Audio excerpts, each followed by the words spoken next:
Okay, great. All right, I'm ready. Let's begin. So, everyone, I want to welcome all of you to this webinar.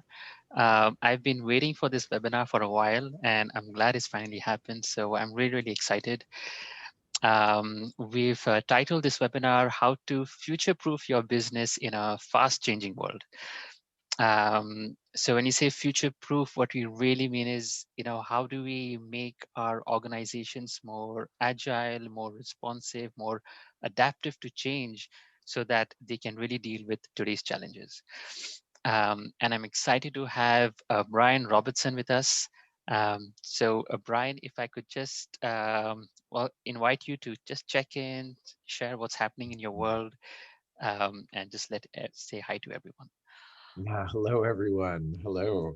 It's been pretty crazy in Texas. As you may have just heard, we've had a blizzard and followed by an ice storm that knocked out power and water to most of the city. It was the worst storm since somewhere in the 1940s. So pretty much a once in a century kind of weather event, which is pretty crazy. So that's been an adventure. I have power and water again, and managed to stay warm in front of a fireplace in a tent in my living room for many days with a lot of blankets. um, Never thought that would happen when I moved to what should be the warmest state in the United States, but um, yeah, it's been an adventure. And today I'm supporting a friend through some emotional struggles. So there's just a lot going on in my world right now, but um, here I am, and it's a pleasure to connect with the other side of the world, despite all that. Oops. I'm really hoping that I can introduce you guys to something meaningful and worthwhile. And yeah, I'm ready to go when you are. Thank you, Brian. I think this your just sharing your check-in was a perfect background to the topic of today: how to future-proof ourselves, our businesses in today's fast-changing world. A bit of background about us, and also to just set some context as to what we're going to discuss today. I'm Ali Vakil. Many of you already know me. I'm the co-founder of Calm Achiever, also a GTD coach and a Holacracy coach. So both me and Arif co-founded Calm Achiever in 2015. Um, in 2016, we were at a stage, or I remember myself, I was at a stage where, I was part of my family business. We just started Calm Achiever. We started a school. I was part of a nonprofit, and I just became a dad. And those of you who have kids know what that's like when you just became a dad and how life is like. And I was so overwhelmed with, with all the work that I was stuck in. And I remember coming to work every day. It was this constant dread of all these decisions that I have to make. And it was weighing down on me so much that I was feeling totally burnt out. And I felt that I was at a crossroads that I had to make a choice. Either I continue what I'm doing and go down this path of being burnt out, or if I have to be sane, I need to kind of decide to exit some of my businesses.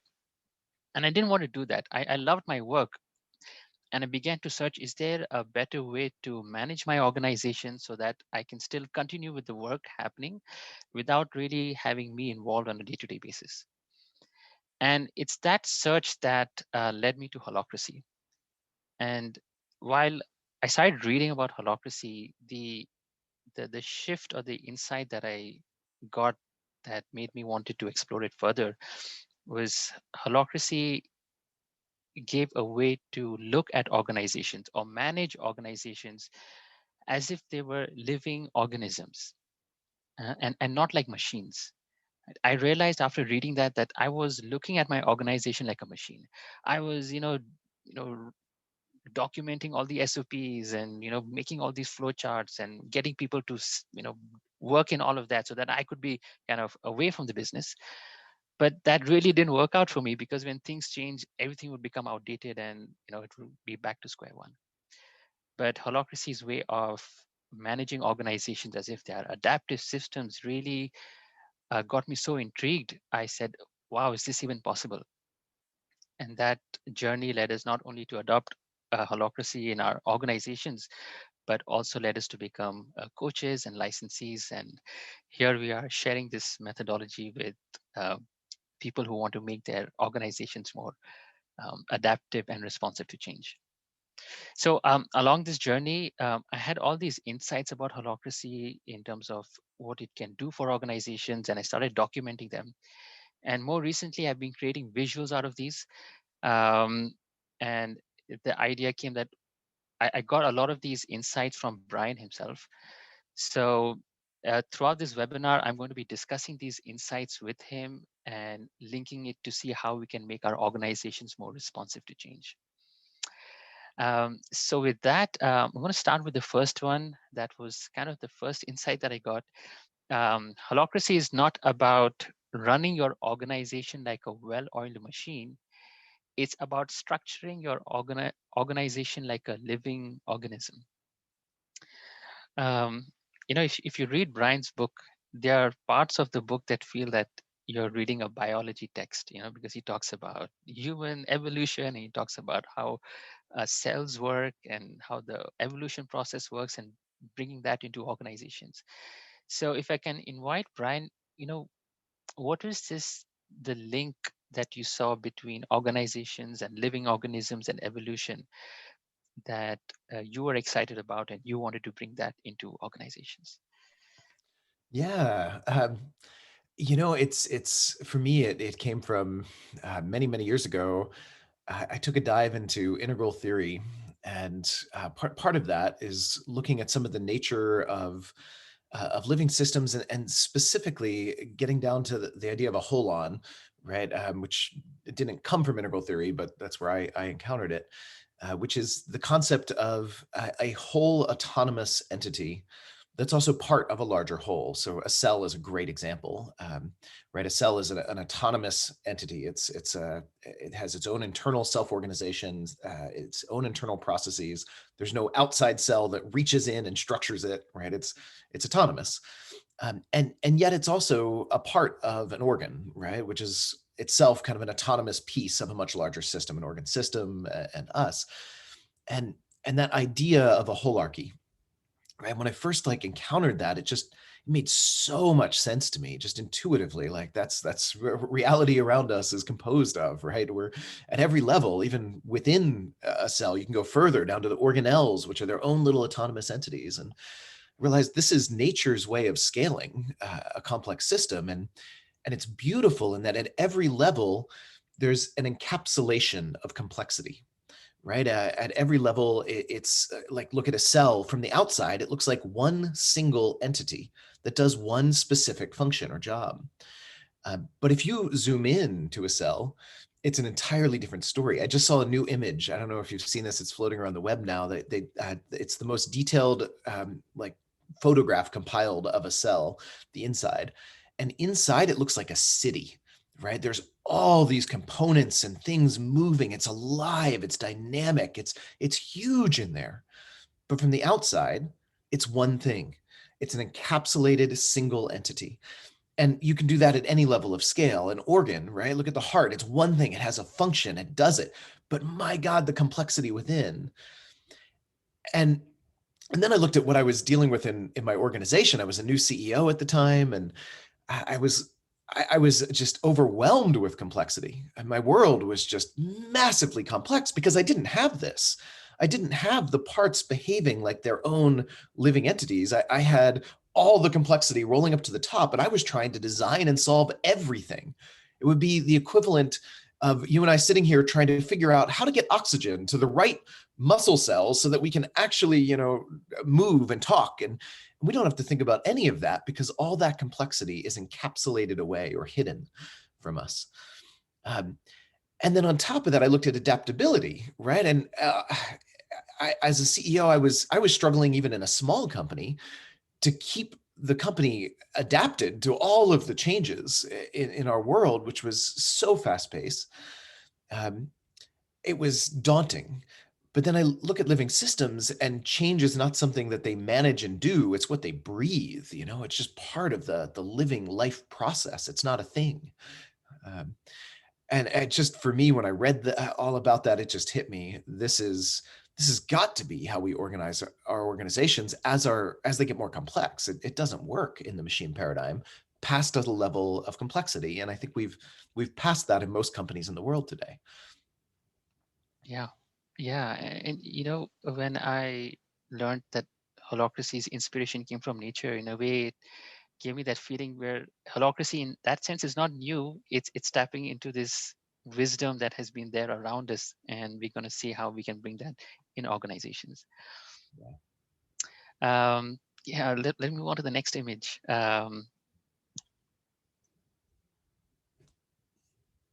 Oops. Yeah, holacracy is not about preventing problems. It's about getting good at learning from problems. Um, you know, uh, Prior to holacracy, when I was in my organizations, it was always about, um, how can I avoid the problems, or how can I hide the problems? Or, when I'm in a meeting, I'm like, oh, please don't bring me problems. Tell me the good news, because if it's a problem, I'm gonna spoil my mood. Um, but when we implemented holacracy in our organizations, it was the opposite. It was the structure and the process invited problems. Like, hey, everyone, bring your problems. You're almost literally saying, hey, bring your tensions, bring your issues. Uh, but it was the process just didn't invite problems. It also gave a way to process them and eventually learn from them. So yeah, Brian, if you can share, you've worked with so many organizations, and how did that shift in looking at into that new lens where you are learning from problems rather than avoiding them? What what did that do for teams, and what did that do for organizations? Yeah, even the language problem, right, is kind of loaded, right? It implies something is wrong that needs to be fixed. I think even that language almost comes out of this machine age, industrial age paradigm of how we look at organizations. When you look at living systems, I think it's a much more nuanced and powerful view, not to look at problems that way, but rather um, there's there's kind of a natural just urge to change. Sometimes there's something off in the system, but whenever we reduce it to a simple problem, it actually makes it harder to solve. We end up trying to treat a symptom instead of looking at the holistic system and what it does. And I think that's true in organizations as well. So I talk in terms of tensions instead of problems. And I define a tension just as an experience. It's not a bad thing. It's just the feeling you get, right? You often feel it in your body or in your emotions before you even get to your head, and it's that feeling you get when you're sensing a gap between where you are and some potential that would be in some way forward. Now we can judge that and say, we shouldn't have this gap, it's a problem. Or we can judge that and say, oh, what an exciting opportunity, we can move over here. But all of that is us adding our intellectual meaning making on top of the raw physical sensation of this sense of tension, of oh, I feel a gap, I feel a stretching, right? The root of the word tension from the Latin means to stretch. So I I use that word. I mean, whatever language we use, I love having a word that doesn't have an inherent value judgment in it, right? And that's the way in which I use tension, the definition I use. Um, and when you have that to start with, that's the stuff of life, right? Tension is what drives everything for us. It's what drove us to schedule a webinar. You had a sense of something could be better, so you did it. It's what drove you to get out of bed this morning, right? Something could be better than lying here, so you did, right? This is kind of like how nature works, right? You feel this tug, this pull on you, um, and then you can act on that, right? And I love bringing that into the organizational frame and saying, all right, well, what are the tugs on our attention? And this is where there's a connection to GTD as well. To me, this is what I love about getting things done, or GTD. For those who know that, it's all about noticing what's got your attention. And in my language, that would be those are your attention. Those are the things that are tugging on you, right? And when you sense those, you then have the opportunity to then act, to consciously choose, how am I going to respond to this tension? And when you do that really, really, really well, and you can trust your capacity to do that, this is where, to your point in your slide, you no longer need to prevent the problem or the sensing of tension if you can trust your ability to adapt to it really well. right? I think in most organizations, we don't have a capacity to adapt. So the feeling is we better prevent anything from going wrong because we kind of know we can't quickly, rapidly learn from it. But as soon as we have this kind of dynamic evolutionary capacity to digest tension, to constantly be changing and moving forward, when we have that, we no longer need to prevent it anymore. Most of it. There are some you want to prevent, right? Prevent the ones that will kill you instantly. Absolutely, right? There are some tensions in life I want to prevent. But the vast majority, I don't need to prevent if I trust my capacity to adapt. Right? And it's not enough to just say, well, I'm going to trust that. You need to have the systems and processes in place at an organizational level, right? You need to have a framework that allows you to adapt. If you have the right processes and you know that whatever comes up anywhere in your organization, even on the front line, there is the capacity to adapt to it rapidly, then the number of things you need to prevent shrinks dramatically, right? It's maybe 2% of what you otherwise might want to prevent if you don't have the capacity to adapt, which lets us do focus preventatively on the very few, the minority that really need to never happen in the first place, while most of them, it allows us to learn from. And that makes them easier to find the right solution, if you will, or the right adaptation. Because when you're preventing something, you're guessing, you're anticipating what it's going to be, what's going to happen. And when you focus on learning from it, you know what's going to happen. It's already happened. So now you can actually integrate it and adapt. It's so much more reliable. Yeah. Yeah, when I think of this and when you're sharing that, uh, I recall in our organization the moment we got that capacity to integrate that, the process um, was so elegant in the way that how typically when there are tensions in organizations or problems, if I can use that word, you usually find someone to blame. But the process of processing tensions is done in a way that you're really trying to see what is it in the system that you can change so that this problem doesn't happen again. So I really it changed the culture in our organization to make it safe enough to raise problems, because we're not going to address it in a way to point fingers at people, but really to see how can we improve the process. Yeah, and one thing I often say there is when we take a more simple cause and effect view, problem solution view, it's so easy to see when something happens that we don't want in an organization, there's a problem, something non-ideal, right? It's so easy to look at that from a cause and effect frame and see somebody's to blame, see fault, right? And it really looks like that sometimes. But I think it's very common that we mistake system problems for performance problems, right? In other words, often the system is perfectly designed to generate the result it did. And it looks at a surface level like somebody screwed up. But if we really look at the overall system, the information flows, the processes, what information they had, what expectations were clear to the person that looks like they screwed up, when you see all of that, often, not always, but often, I think what reveals itself is this is not a performance problem, it's a system problem. And yet when we don't have the language and the tools and the framework for looking at it and figuring out the system and evolving the system, right? All of the flows of information and expectations and processes and roles. And when we can't see all that, what we tend to do is jump to somebody screwed up because it looks like that when we have a simpler view on it. So I'm not saying there aren't genuine performance problems. There certainly are. But in my experience, I'd say over 90% of what I see most managers and executives thinking of as performance problems are not, in my view, they're system problems. And it's a really easy way out to think of it as a performance problem. But the challenge is it's likely to repeat, even if you get rid of that person, right? You're not actually solving the root issue if you treat a system problem as a performance problem. Yeah, this is in a way perfect segue to the next Ali, very. yeah, before you get there, I just one very quick add-on. Of course, this was brilliant. The slide was brilliant. The image was brilliant. The way you built this arrow be getting stronger. And of course, Brian's summary of it got so many more insights. In my experience of practicing and living holacracy, not only do we now have a capacity and adaptability to look out for the problems, to adapt to it. Not only do we have a system in place to um, take on these problems and figure out a better system that will address it. Also, we are addressing the problem at the earliest opportunity. As soon as you spot it, at the next meeting, it's generally weekly or as soon as possible, everybody share your problems, and it's brought and it's done and it's addressed before it's shoved in the carpet. It becomes this huge thing before everyone is scared to bring it up. So I love that part about it as well. I just wanted to share that with everyone. Yeah, thanks for sharing that.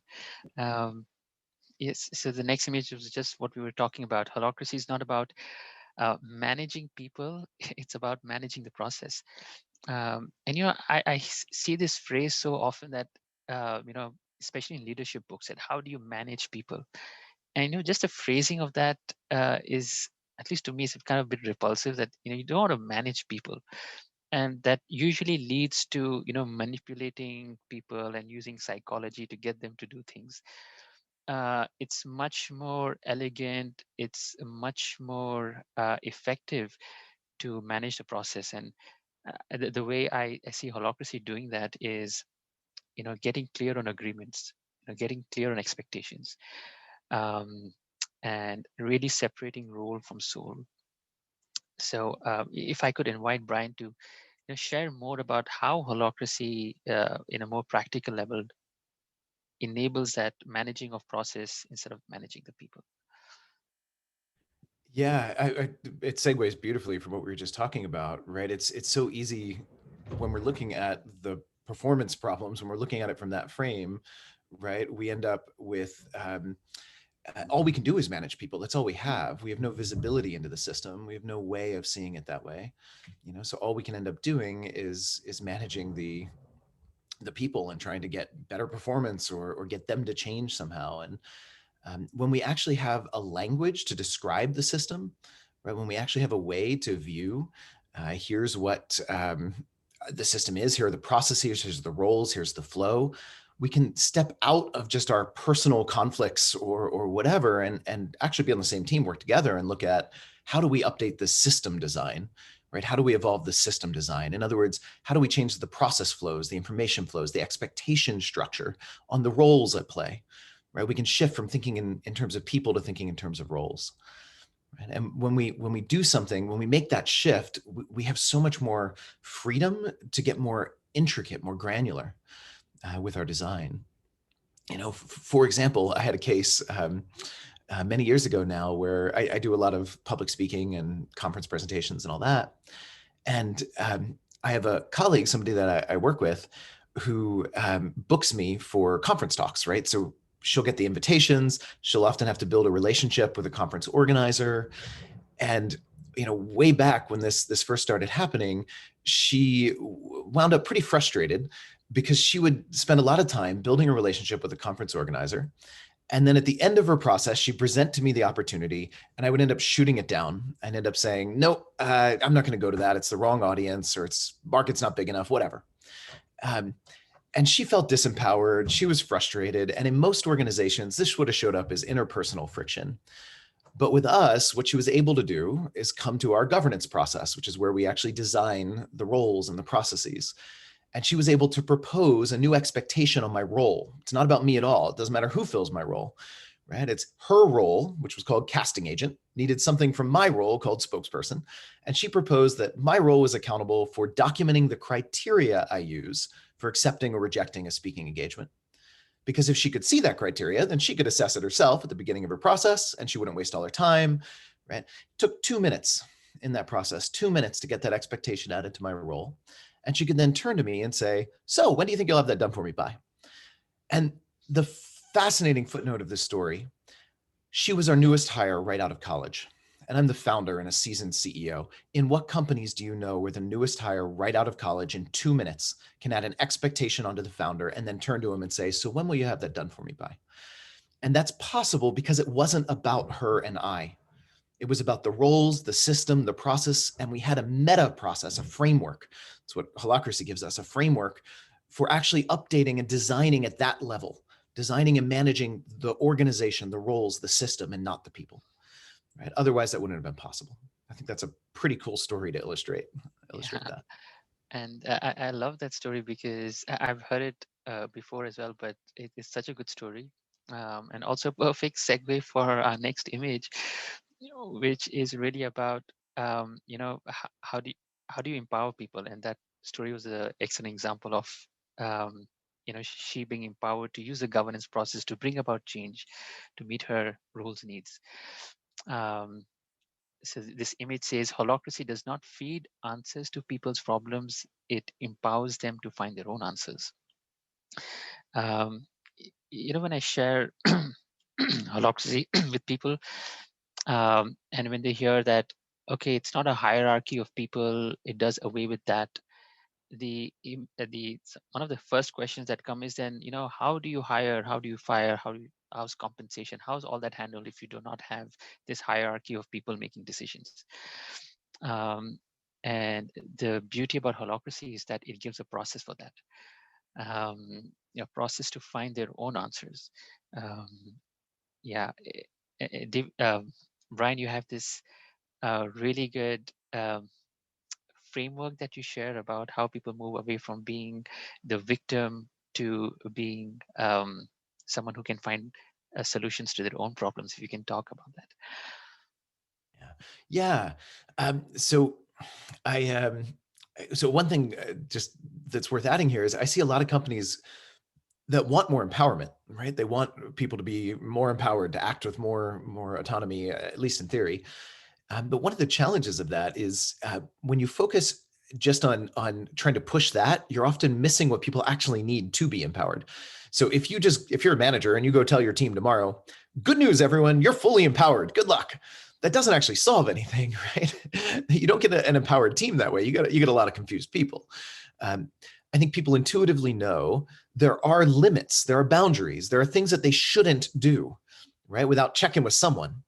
And often in organizations, those aren't clear, right? So often then they hold back. They don't want to get in trouble. They don't want to, rock the boat. They don't want to get someone mad at them or get their team upset or whatever. When people don't know their limits, they don't know their freedom. So ironically, I found getting a really empowered environment, right? You can't really empower people. They can only find their own power.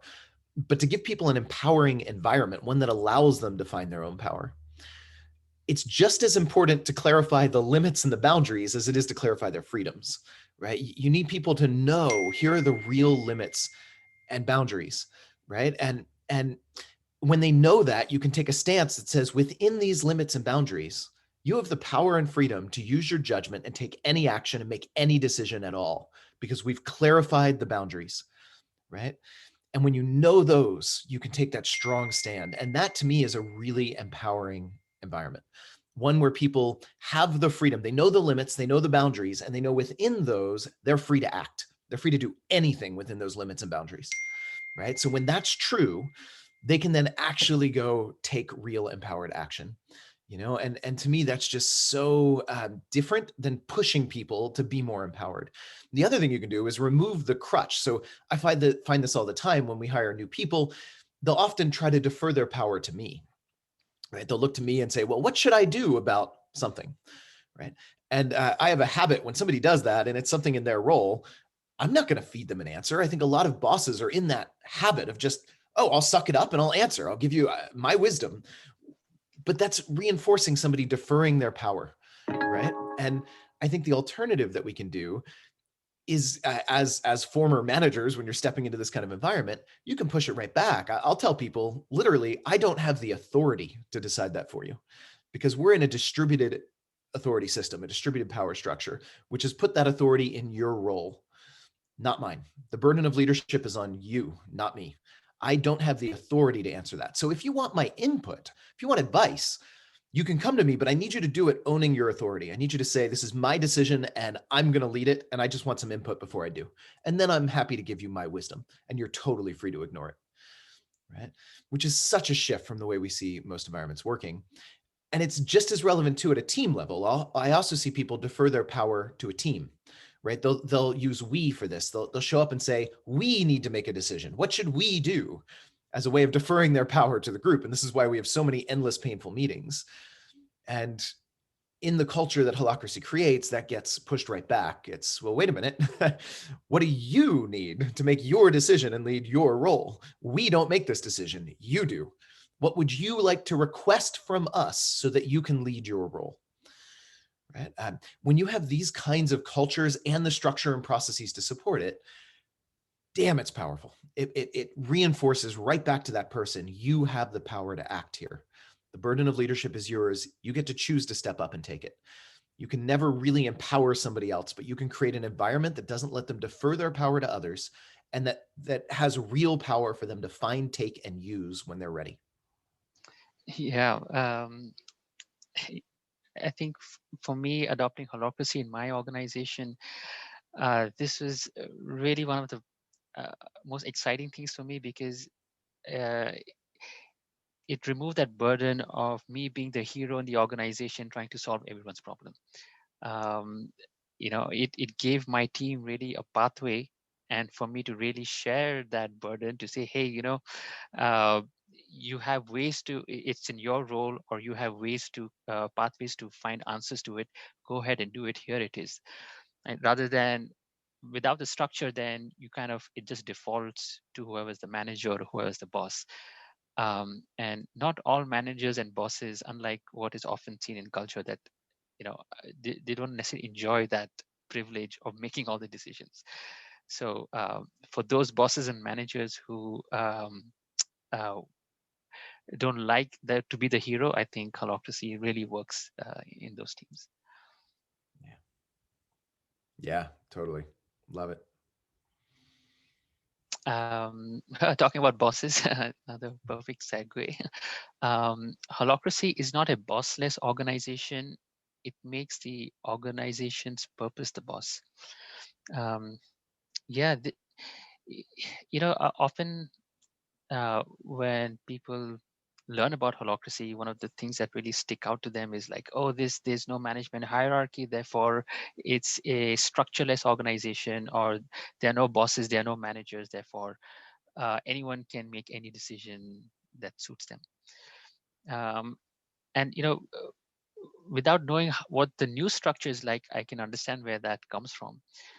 And in my own experience, I was asking myself, all right, if you don't have a typical boss in terms of how the management hierarchy is, then who really is the boss? Or what's the North Star here? And just then reflecting on the process, especially the governance process and how it's designed to evolve, keeping the purpose as a North Star, it just then hit me, oh, there is a boss. It's just not a person, right? It's the purpose.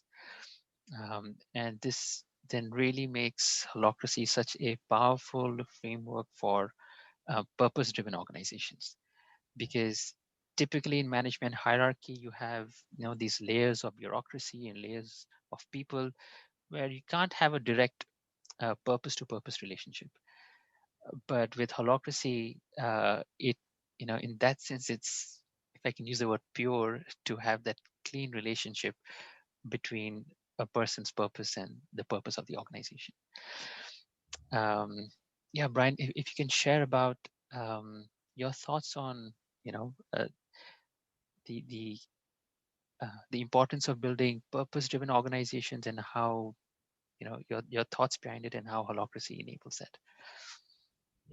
Yeah, totally. So I uh, I think you're hitting on, I think, one of the misconceptions that people often have when they hear about this idea of it's a bossless organization, right?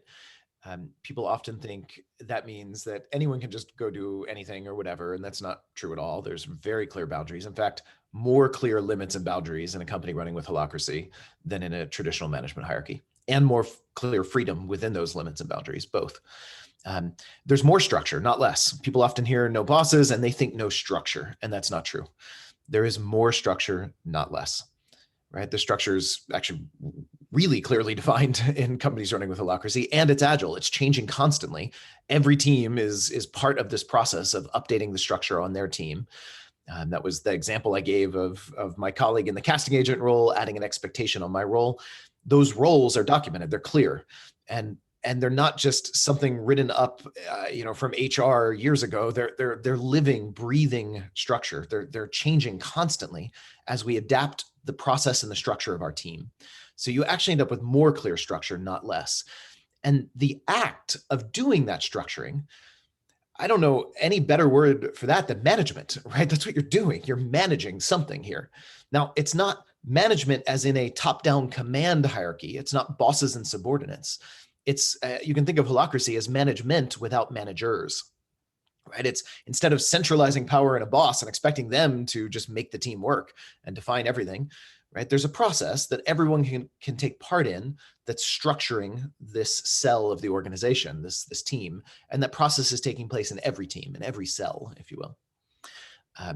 And ultimately, what guides all of that is this idea of a purpose for the organization, and that gets broken down. So there's lots of purposes. Every role has a purpose. Every team has a purpose, right? And ultimately, the overall organization has one general purpose, which is often fairly high level for a whole organization. And then it's broken down. And then you've got, again, just like, in the body, every one of my cells has a different reason for being, a different purpose, a different thing. Same with every organ. It's trying to achieve something different for my system. Sometimes they're even in conflict with each other, which is actually fine and can be healthy. But overall, my whole system, I get to, as best I can, discover my purpose in life and pursue it. And it's not to say everything is always perfectly aligned with that. It's often not. We often have parts of ourselves that are conflicting, and that's just part of the living system process. But there's still an intention. There's an attempt for my whole system to align with, as best I understand it, my purpose in life, right? And I think we can look at the organization the same way. We can get our best understanding. What is this organization's deepest creative calling in the world? What is it that it uniquely, or not even uniquely, it doesn't have to be unique, but what is it that it can do for the world? What is its creative potential that's trying to emerge through it? Right? We can tune into that, and then we can do our best to align everything with expressing that. And in that sense, the purpose becomes the boss. And the process we use, the governance process, becomes the management that everyone is taking part in. And there's lots of structure that comes out of that. There's just not a top-down command hierarchy of bosses and subordinates, but we still get clear structure, we get clear expectations, and we get adaptability. Great, thank you. Thank you, this is so well put.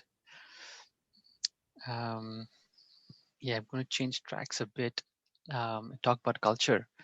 Holacracy is not about creating a great culture. It's about having a structure where a great culture will emerge. And if I can quote you here, Brian, because your quote was sort of the inspiration of putting it in this way. Peter Drucker has a quote, "Culture eats strategy for breakfast." And Brian's follow on to that was, "Structure eats culture for lunch."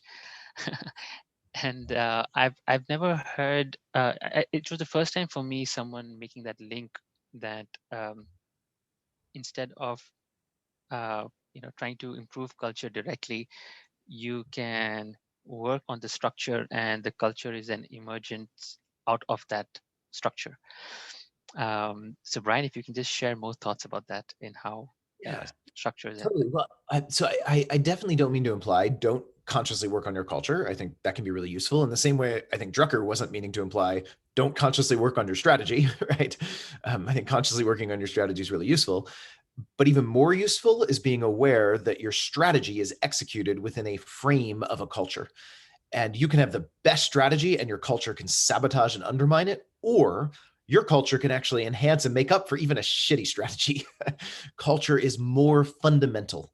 It's more low level. It's underlying, the strategies we come up with. And I'd say the same thing here. And I agree with everything Drucker says about that. And I think the same thing, though, applies at a deeper level here. You can still work on your culture directly, and that's useful. And the power structure you operate within provides some fundamental limits. It can sabotage your efforts with culture, or it can enhance them, even if you don't kind of do it the best you can, right? So, for example, just to use something we have already experienced in society, right? Imagine the culture that's possible among us when we're living in a generally, mostly, free market society with a lot of freedom, a democracy, whatever, a modern society, as opposed to a feudal empire. right? What culture is possible among the peasants and the barons in a feudal empire, in a feudal system where the barons have almost complete power over the peasants?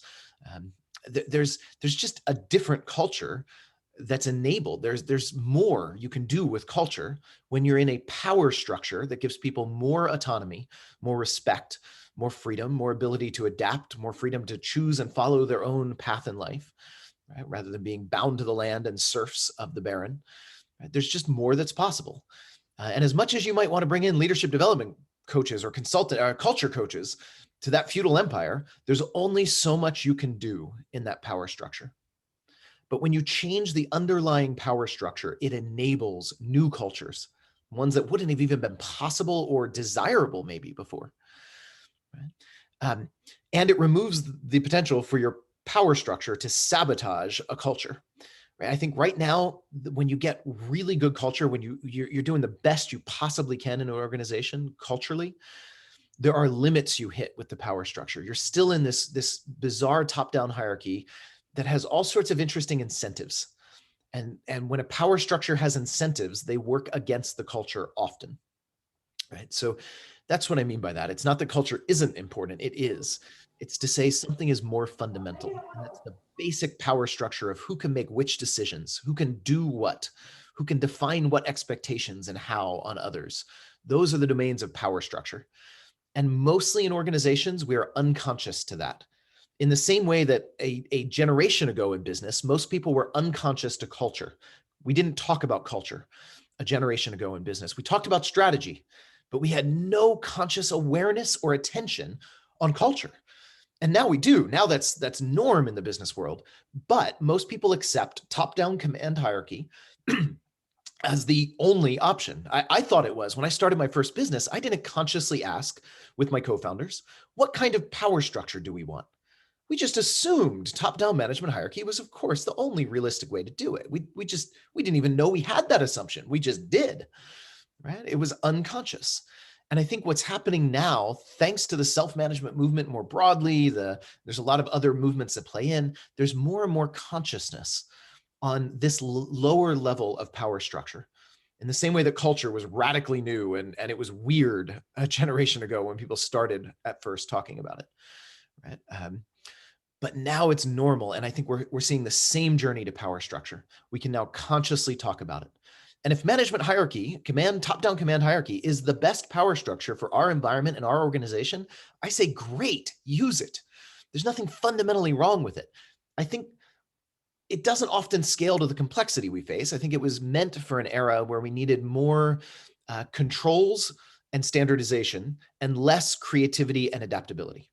I don't think it was built for the latter, right? But there are some environments that still might find it the best solution for them. Then use it.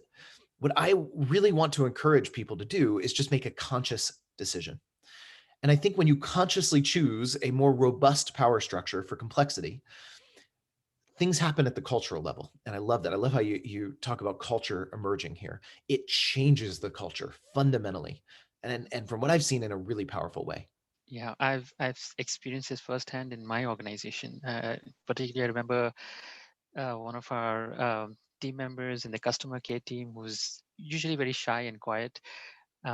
She came in one of our governance meetings and she made a proposal about expenses and taking decisions, her role taking decisions within a certain limit.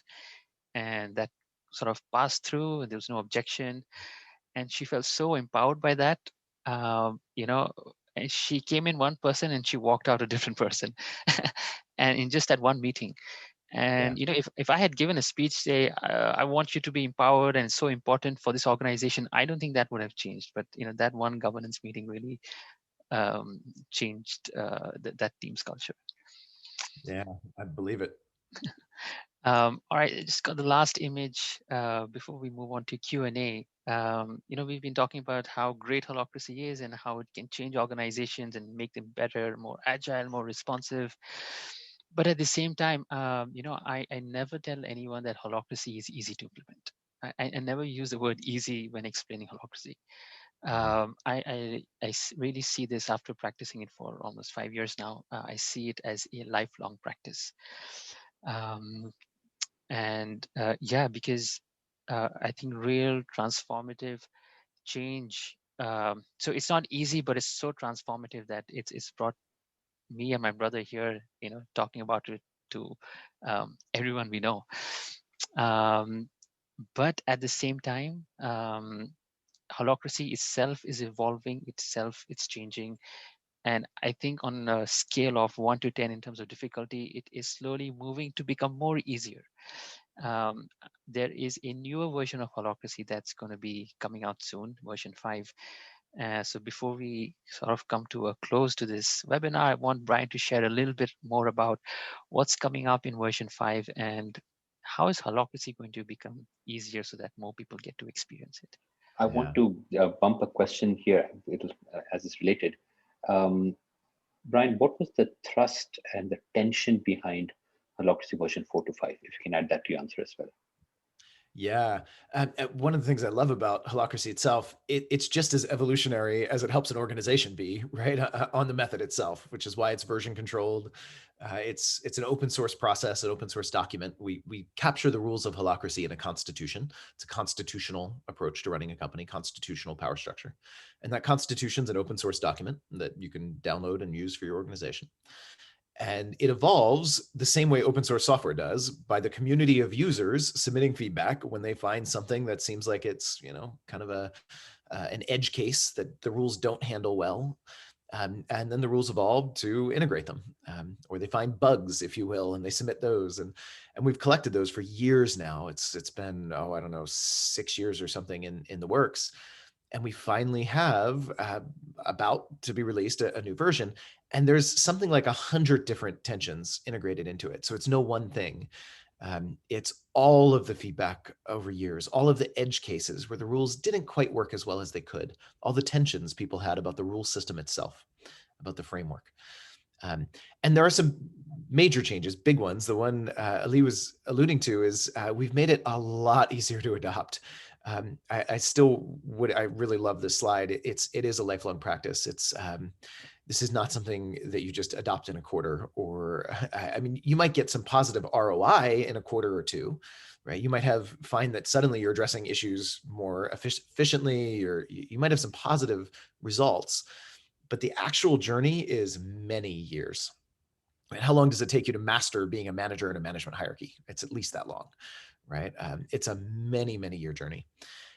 But that said, the hard part at first was starting, right? In prior cases, the biggest complaint we had, and a fair one, is this is changing the entire power structure of your company.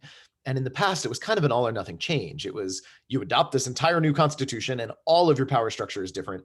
And then you got to catch up and figure out how to use it and what it means and how to work with it. And it's just a daunting change. And what we've done with the new version is we've kind of broken it out into different segments that allow you to adopt incrementally. So you can start one piece at a time. You can basically start with a constitutional management hierarchy, which defines a little bit more clearly how managers need to operate and use their managerial authority with clear roles. And it gives you some framework that frankly you want anyway in a management hierarchy. It's just really hard to get.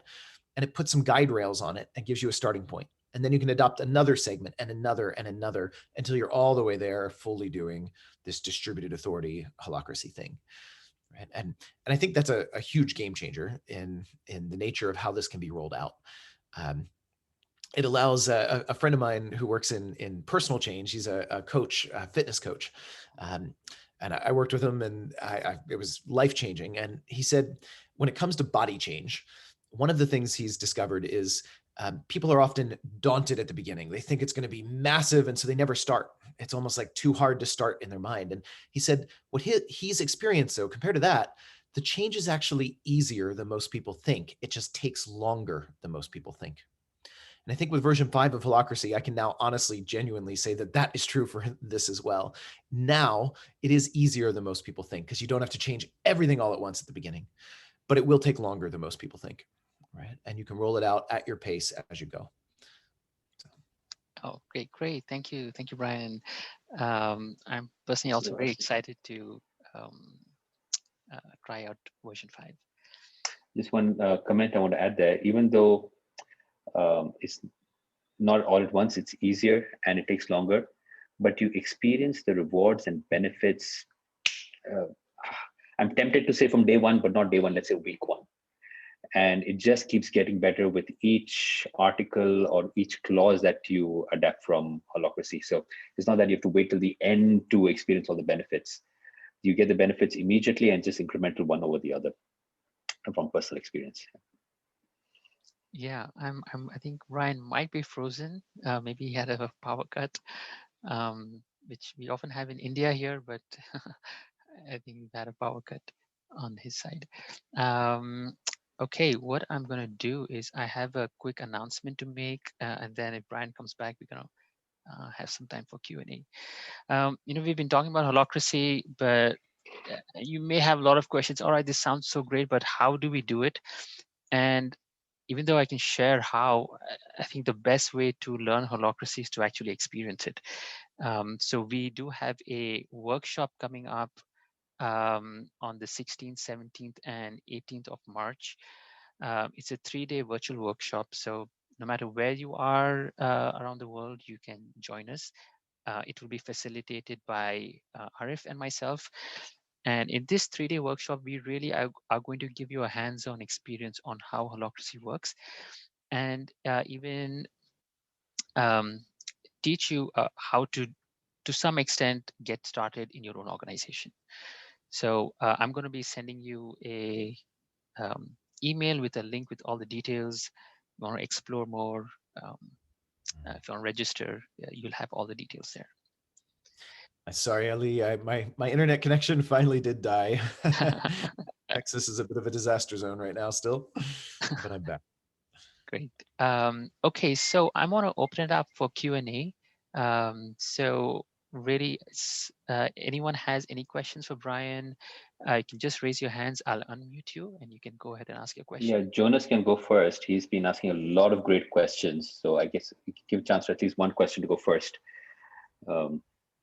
And then, yeah, others can raise their hands as they go after Jonas. Okay, Jonas, I have given you the unmute option. Thanks for unmuting me. I'm still deciding which one to choose. Brian, thank you so much for the presentation. What I'm really interested in is, in my understanding, there are always conflicting expectations and several purposes in organizations. And every living system, being it biological or social, can't be adaptive or agile if it focuses on one purpose only. So why do you focus on one purpose in your organization, and how can it be agile? So in my experience, I found that just useful, right? When I've had experiences in organizations that didn't do that and ones that did, I find when you have at least a good purpose, one that isn't too specific, but also not just so vague that it's meaningless, you've got kind of that sweet spot of a meaningful kind of motivating higher calling. I found that useful. To me, that helps adaptability. It gives us something to compare against. How are we doing that overall? It gives us something to align different efforts, even as we're also pursuing all different sub-purposes under that. So for me, it's the same thing in my personal life. When I actually choose or uncover or discover whatever belief system I have around purpose, when I find myself orienting around a higher purpose in my life, I find myself generally more productive, more effective, and more adaptable. So for me, it's just been experientially useful. Yes and no. I mean, it's great to have an orientation. I fully agree with that. But if I hire people and they are joining me just for one purpose, and the organization has to change, for example, Nokia made shoes many years ago, and then they made cell phones, and now they are changing again. If I change my purpose, I might lose many people. I don't think making shoes or cell phones is a purpose, not as I define it, right? That's way too specific and granular. I think when you've got the right purpose, it changes very slowly and gradually, typically. That said, if it does rapidly change and you need to lose people, that might not necessarily be a bad thing, but purpose is not shoes. Purpose is not cell phones. Purpose, I capture the purpose of my life, for example, as I show people a radical new way to organize power. And that's not just about Holacracy. I do that in Holacracy. I do that in some of my writing politically. I mean, it crosses so many aspects. I do it in interpersonal relationships from methods that have nothing to do with Holacracy, right? It's a very general, high level, but still a directionality for me, right? That's my purpose. You know, my company's purpose is similar, but you know, we have different ways of capturing it. For this, the kind of the book I'd recommend about purpose is written by a friend of mine, Tim Kelly, and the book is True Purpose. And I love the way he languages purpose and its utility for organizations. It's different than a lot of the other purpose methodologies I've seen. And I really totally agree with you. If that's what we mean by purpose, that's not the right purpose for an organization. Thanks so much. No, got it. Yeah. Thanks, Julian. Jonas, sorry. Anyone else? Any questions for Brian? You can raise your hand or just let me know. I can unmute you.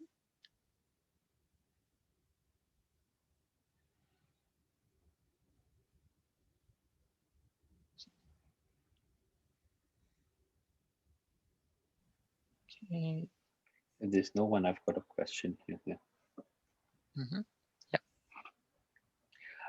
Brian, my question, and this is the pushback I normally get when I try to sell Holacracy, because I can't help sell it because it just works so well for me.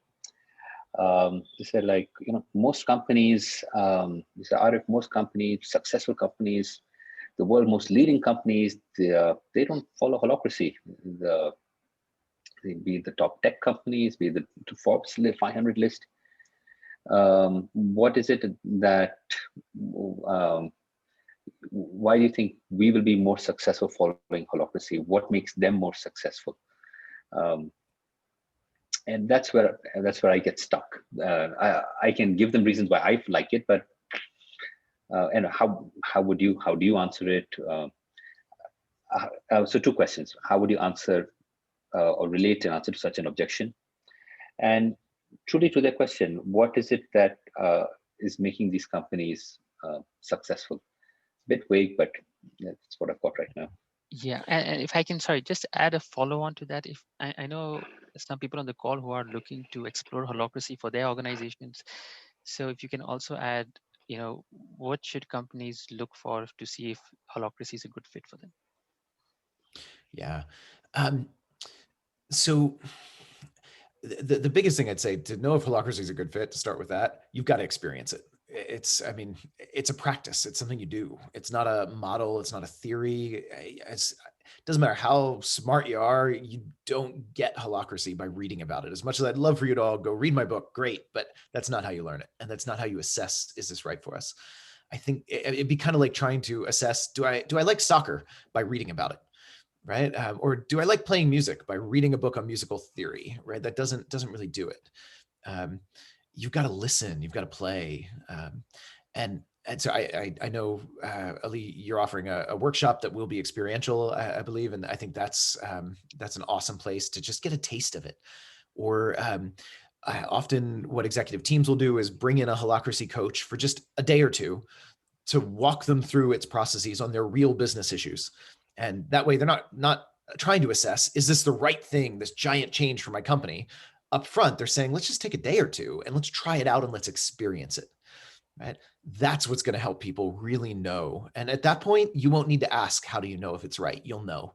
You'll know it's right or you'll know it's not, because you've lived it, you've experienced it, you've felt it, and you'll have a visceral felt sense of how that compared to how you normally work, how you normally meet, how you normally make decisions, right? And when you've got those two experiences, it's usually pretty clear, right? So the real question to me is, how do you know if it's right to at least get a taste of it? And in that's a much easier question than, is it right to adopt? I mean, are you curious? Do you feel inspired? Do you feel interested? Is it worth a little bit of time or energy to learn a little more? Great. If so, then go to the workshop. Or if you want a little more, bring a coach into your executive team, you know? Those are much easier decisions. So start with that. And also be aware that Holacracy, it is a big change. The smaller the company, the easier it is, right? It's much easier to adopt Holacracy in a 30-person company than a 30,000-person company. So I don't expect the big companies of the world to be rushing there anytime soon, although we've seen departments in very large companies, even in governments, adopt Holacracy now. So there are some large entities that are moving in this direction. But let's be honest, I think most of the large companies in the world today are not exactly the paragons of fast, adaptable experiment. So usually they're not the early adopters of new technology like this. How